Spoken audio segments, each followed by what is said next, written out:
وإذ قال ربك للملائكة إني جاعل في الأرض خليفة قالوا وتجعل فيها من يفسد فيها ويسفك الدماء ونحن نسبح بحمدك ونقدس لك قال إني أعلم ما لا تعلمون. وقال الله تعالى في موضع آخر وما خلقت الجن والإنس إلا ليعبدون. وقال النبي صلى الله عليه وسلم لا تزول قدم ابن آدم حتى يسأل عن خمس عن عمره فيما أفناه وعن شبابه فيما أبلاه وعن ماله من أين اكتسبه وفيما أنفقه وماذا عمل فيما عمل أو كما قال عليه الصلاة والسلام. আলহামদুলিল্লাহ, প্রশংসা মাত্র সে আল্লাহ যে আল্লাহ পাক রব্বুল আলামিন আমাকে আপনাকে অত্যন্ত ভালোবেসে আজকে এই তেতুলিয়া হাফিজি ইসলামিয়া মাদ্রাসায় এই জালসার প্যান্ডেলে এক জায়গায় কিছু দিনের কথা আলোচনা করা এবং শোনার তৌফিক দিয়েছেন। এজন্য আমরা সকলে তিনার শুকরিয়া স্বরূপ সকলে বলি আলহামদুলিল্লাহ। আলহামদুলিল্লাহ। তারপরে পরে আমার আপনার নবী জনাবে মুহাম্মদুর রাসূলুল্লাহ সাল্লাল্লাহু আলাইহি ওয়াসাল্লাম সেই নবীর প্রতি অগণিত দুরূদ ও শান্তির ধারা বর্ষিত হোক। আমরা সকলে বলি আল্লাহুম্মা আমিন। মেরা মুহতারাম বুজুর্গ দোস্ত আজিজ, আল্লাহ পাক রব্বুল আলামিন আমাকে আপনাকে পৃথিবীর বুকে পাঠিয়েছেন। আমি আপনি পৃথিবীর বুকে কেউ চিরস্থায়ী থাকতে আসি নাই। আল্লাহ পাক রব্বুল আলামিন কোরআনে কারীমের মধ্যে বলেছেন কামা বাদানা আউওয়ালা খালকিন নুঈদু ওয়া'দান আলাইনা ইন্না কুন্না ফাইলিন। আমি যেমন প্রথম অবস্থায় উলঙ্গ করে বিনা খতনায় আমি তোমাকে পৃথিবীর বুকে পাঠিয়েছি, আবার তোমাকে আমি উলঙ্গ করে বিনা খতনায় আমি আমার কাছে নিয়ে আসবো। ওয়াদা আলাইনা, এটা হলো আমার চূড়ান্ত ওয়াদা। ইন্না কুন্না ফাইলিন, নিশ্চয় যেটা আমি বলছি সেটা আমি অবশ্যই করব, সেটা আমি অবশ্যই ঘটাবো। আল্লাহ রাসূল সাল্লাল্লাহু আলাইহি ওয়াসাল্লাম হাদিস শরীফের মধ্যে বলেছেন ইয়াকুলু ইবনু আদম মালি মালি। ইবনে আদম সন্তান বলে এটা আমার মাল, এটা আমার জায়গা, এটা আমার জমি, এটা আমার বাড়ি, এটা আমার বিল্ডিং, এটা আমার গাড়ি। কিন্তু আল্লাহ রাসূল সাল্লাল্লাহু আলাইহি ওয়াসাল্লাম বললেন মাল হলো তোমার তিনটে। এক নাম্বার মা আকালা ফাফনা, তুমি যা খাবে খাবার পরে হজম করে দেবে, সেই মালটা হলো তোমার মাল। দ্বিতীয় নাম্বার আও লাবিসা ফাবলা, তুমি যেই পোশাক পরিধান করবে, পোশাক পরিধান করার পরে ছিঁড়ে যাবে, নষ্ট হয়ে যাবে, সেই পোশাকটা হলো তোমার মাল। তৃতীয় নাম্বার তুমি যা কিছু আল্লাহর রাস্তায় দান করবে সেই মালটি হলো তোমার মাল। ফাহুয়া জাহিবুন ওয়া তারিকুল লিন্নাস, তুমি হলো পাহারাদার। মরে গিয়ে দেখো যাদের মাল তারা ভাগ বন্টন করে নেবে। আল্লাহ রাসূল সাল্লাল্লাহু আলাইহি ওয়াসাল্লাম হাদিস শরীফের মধ্যে বলেছেন ইবনে আদম সন্তানকে যদি দুটো মাঠ ভর চাঁদির পাহাড় দেওয়া হয়, দুটো মাঠ ভর সোনার পাহাড় দেওয়া হয়, এরপরও যদি ইবনে আদম সন্তানকে বলা হয় এতে কি তোমার পেট ভরলো, ইবনে আদম সন্তান বলে লাবতাগা সালিসা, আর একটা যদি এরকম মাঠ ভর চাঁদির পাহাড় পেতাম, সোনার পাহাড় পেতাম, তাহলে খুব ভালো হতো। আল্লাহ রাসূল সাল্লাল্লাহু আলাইহি ওয়াসাল্লাম বললেন ইবনে আদম সন্তানের পেট ততক্ষণ পর্যন্ত ভরবে না যতক্ষণ পর্যন্ত না এক মুষ্ঠ মাটি তার মুখের ভিতরে প্রবেশ করবে।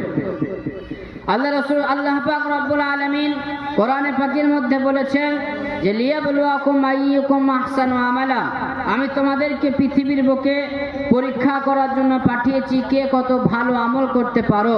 এখানে আল্লাহ পাক রব্বুল আলামিন আকসারু আমালা, বেশি আমলের কথা বলেননি।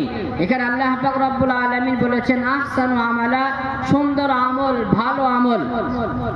কে কত তোমরা ভালো আমল করতে পারো।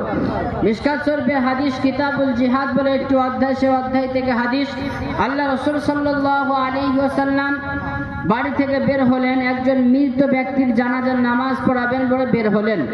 আল্লাহ রাসূল সাল্লাল্লাহু আলাইহি ওয়াসাল্লাম ওই মৃত ব্যক্তির জানাজার নামাজের ইমামতি করতে যাবেন। এমন অবস্থায় আল্লাহর নবীর একজন বিখ্যাত সাহাবী হযরত উমর ফারুক রাদিয়াল্লাহু তাআলা আনহু নবীজির কলার খানকে ধরে কি বলেছিলেন, ইয়া রাসূলুল্লাহি ফাইন্নাহু রাজুলুন ফাজিরুন, ওগো আল্লাহর নবী আপনি এই মৃত ব্যক্তির জানাজার নামাজ পড়াবেন না। আল্লাহ রাসূল সাল্লাল্লাহু আলাইহি ওয়াসাল্লাম বললেন, কেন? সাহাবায়ে কেরাম বললেন, ইয়া রাসূলুল্লাহ, ইয়া হাবিবাল্লাহ, এই ব্যক্তি জীবনে কোনোদিন ভালো কাজ করেনি, জীবনে কোনোদিন নামাজ পড়েনি, রোজা রাখেনি, দান খায়রাত করেনি, ইসলামের কোনো সহযোগিতা করেনি। ওগো আল্লাহর নবী আপনি এই মৃত ব্যক্তির জানাজার নামাজ পড়াবেন না। আল্লাহ রাসূল সাল্লাল্লাহু আলাইহি ওয়াসাল্লাম সমস্ত সাহাবাদের দিকে ঘুরিয়ে গেলেন। আমি যেমন ভাবে আপনাদের সম্মুখে বয়ান করছি, এমন ভাবে আল্লাহ রাসূল সাল্লাল্লাহু আলাইহি ওয়াসাল্লাম সমস্ত সাহাবাদের দিকে ঘুরিয়ে গেলেন। ঘুরিয়ে যাওয়ার পর আল্লাহ রাসূল সাল্লাল্লাহু আলাইহি ওয়াসাল্লাম ওই সমস্ত সাহাবাদের কেরামদেরকে বললেন, ওগো আমার সাহাবায়ে কেরাম, তোমরা বলো এই ব্যক্তি জীবনে একটা ভালো কাজ করেছে, কেউ কি সাক্ষী দিতে পারবে?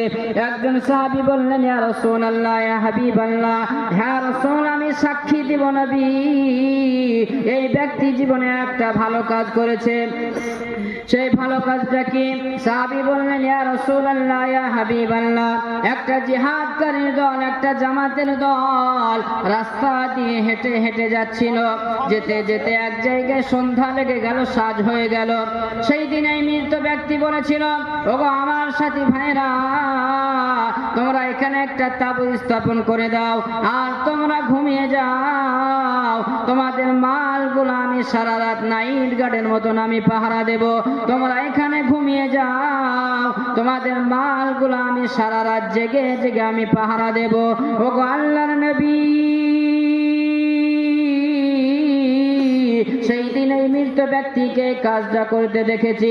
আল্লাহ রাসূল সাল্লাল্লাহু আলাইহি ওয়াসাল্লাম ওই মৃত ব্যক্তির জানাজার নামাজ পড়ালেন তা নয়, ওই মৃত ব্যক্তির জানাজার নামাজের ইমামতি করলেন এবং নিজ হাতে কাফন দাফন করলেন। কাফন দাফন করার পর ওই মৃত ব্যক্তির কানে কানে বললেন, ভাই, তোমার সাথী ভাইরা তোমাকে বলছে তুমি জাহান্নামী, তুমি জাহান্নামী, কিন্তু আমি নবী মুহাম্মদুর রাসূলুল্লাহ সাল্লাল্লাহু আলাইহি ওয়াসাল্লাম বলছি তুমি জান্নাতি। সকলে একবার বলুন সুবহানাল্লাহ। হাদিসটা দ্বারা কি বুঝলেন? জীবনে ওই ব্যক্তি কোনোদিন ভালো কাজ করে নাই, সামান্য একটা ভালো কাজ করেছে, জীবনে একটা ভালো কাজ করেছে। সেই ভালো কাজটা হলো একটা জিহাদকারী দল, জামাতের দল রাস্তা দিয়ে হেঁটে হেঁটে যাচ্ছিল। যেতে যেতে এক জায়গায় সন্ধ্যা লেগে গিয়েছিল, সাজ হয়ে গিয়েছিল। সেই মৃত ব্যক্তি ওই সামানগুলো, তাদের মালগুলো সারা রাত জেগে জেগে পাহারা দিয়েছিল। এই আমল করার কারণেই আল্লাহ পাক রব্বুল আলামিন সেই ব্যক্তির উপরে এত খুশি হয়েছে, এত রাজি হয়েছে যে আল্লাহ রাসূল সাল্লাল্লাহু আলাইহি ওয়াসাল্লাম বলছে তুমি জান্নাতি। সকলে একবার বলুন সুবহানাল্লাহ।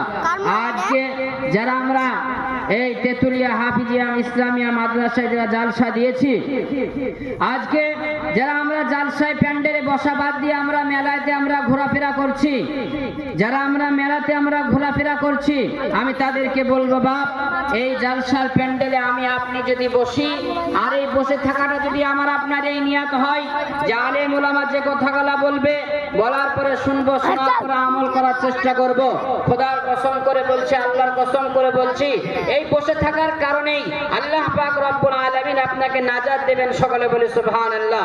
আল্লাহ পাক রব্বুল আলামিন কিয়ামতের দিন বলবেন যে হে বান্দা, তুমি সেই দিন ওই তেতুলিয়া হাফিজিয়া ইসলামিয়া মাদ্রাসায় জালসা হয়েছিল, তুমি মেলায় ঘোরা বাদ দিয়ে